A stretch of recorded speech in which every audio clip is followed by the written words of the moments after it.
I had no idea how much to pay them. I felt bad not paying them more. I felt bad when I increased my prices. There was just so much confusion that was going on. I've learned a lot hiring over 100 tutors for my private tutoring team and interviewing hundreds more than that. And so in today's video, I'm going to share with you 1, hiring your ideal tutor, 2, how much you should be paying your tutors, and 3, hiring tutors that truly want to work for your business rather than having them take your students and then start their own tutoring business themselves, which, yes, has happened to me. So I've got a lot of lessons and learnings that I can share with you today, mistakes that I've made in the past, all of which have eventually helped me make over $2 million in sales in my private tutoring business. So subscribe to this channel if you'd like me to be your tutor coach.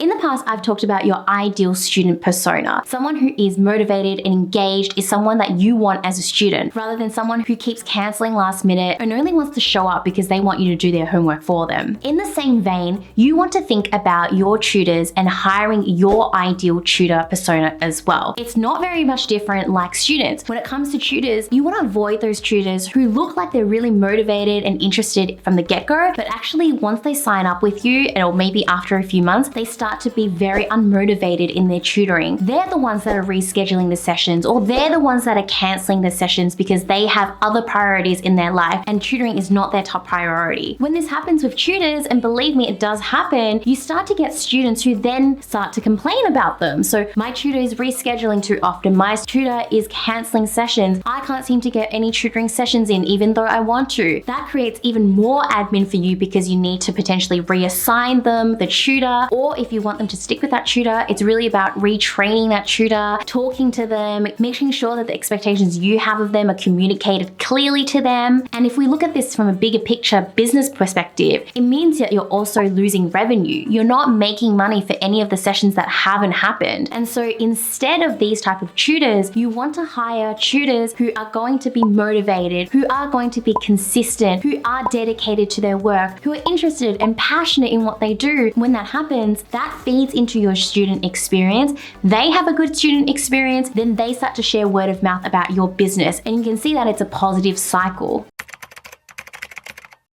When you lack the financial literacy in your business, it can have a detrimental impact. So it is your job to make sure you know and you're confident in how much you're paying your tutors and why you're paying them that much. So if I give you me as an example, I procrastinated my financial literacy for the longest time. I didn't know how much I should be paying my tutors. I didn't know how much I should be charging my lessons. And so for the longest time, I actually overpaid my tutors. I undervalued my services. And what that meant was I minimized my profits. And when you minimize your profits, you can't reinvest as much into your business to grow it, to scale it, and therefore you're actually slowing down your business growth. So what actually happens when you stop making this mistake? By increasing your financial literacy, you actually have confidence in your decision making. So no more sleepless nights about how much you're paying tutors, how much you're charging, and feeling all bad about it because you're unsure. It actually means that by increasing your bottom line, increasing your net profit, you can actually afford to pay your tutors more in the long term because they have room to grow in your business and you have money left over that you can pay them more. Not just that, but hopefully everyone wins. And when you're able to pay your tutors more, hopefully quality tutors are attracted to your business. They stay with you longer term. And because they're happier working with your business, it means that they naturally have better time in their tutoring sessions. And then that means that you have increased profits overall for your business. So again, it's that positive loop that happens that really helps you grow your business. So a few of the pointers I would love for you to think about when you're determining your tutor pay. One is, are they going to be an employee or a contractor? Employees usually earn less per hour, but they get benefits which brings up their pay. So overall, it's very similar between employee and contractor. It's just that upfront for contractors, they get all of the money because you're not splitting it up into benefits for them and paying it into their superannuation or their 401k. Second is, how much experience does that tutor have? Are they just beginning or have they had years of experience and should you be paying them for that experience? Third is my pay competitive in the market? And this really depends on how competitive you want to be. Do you want to be paying your tutors a premium, or are you okay with paying them a little bit less than market rate, but perhaps they are attracted to your business for other reasons other than just the pay? Another way of looking at it is, how much money do I have left over after paying my tutors to reinvest in my business? What do I actually want to reinvest in my business? And strategically, exactly what reinvestment am I going to make that's actually going to grow the company to the next level, make us more profits. And lastly, you also want to think about how much you're actually going to take at the end of the day. I think as business owners, most of us have really great intentions, and that's to create value and a positive impact on the world. But that's not to say that we shouldn't take any money from our business either, because we need to look after ourselves. And I really love using this analogy, but when you're on a plane, they always say for the parent to put on their oxygen mask before the child's, because if you look after yourself first, then you can look after others. And I see business in a very similar vein, where you need to be able to look after yourself, look after your food, your shelter, make sure that you're well cared for in order for you to produce your best work for others. So now that you've got a few pointers to think about, I'd love for you to comment, what else are you considering when you think about tutor pay?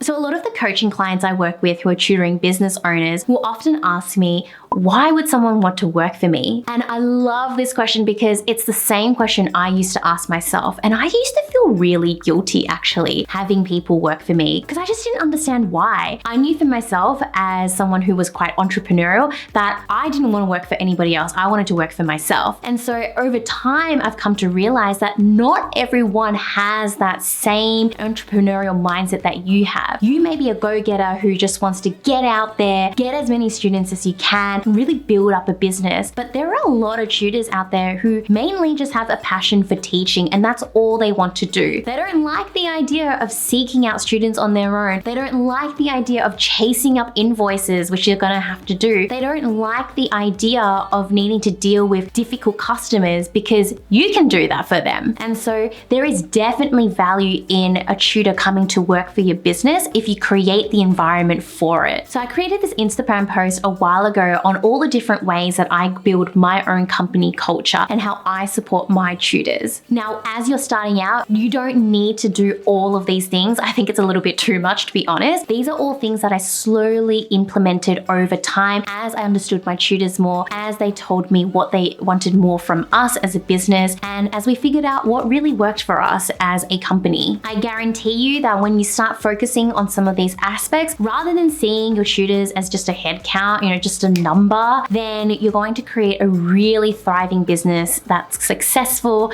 and one that people love working for. If you found this video helpful, then you may want me as your tutor coach. I help tutors build and scale their businesses to the multiple upper six figures. So whether or not you're somebody who is just starting out or you're already starting to grow your team, but you're really just looking for more expertise and advice on how you can really create that amazing company culture, have your tutors stick around with you long term so that you can continue to build your business out, then I may be the person that you want to work with. I only work with a limited number of clients every single month, and that's because I want to dedicate my time and attention to you and really support you throughout this process. So if you're interested in working with me, I'll leave you a few ways you can learn more about me and how you can get in contact with me for coaching. If you made it all the way towards the end of this video, I would love for you to comment the word growth, just so that I know you've made it all the way to the end and that you found this video so helpful that you stuck around. Thank you so much. I appreciate you, and I cannot wait to see you in the next one. Bye.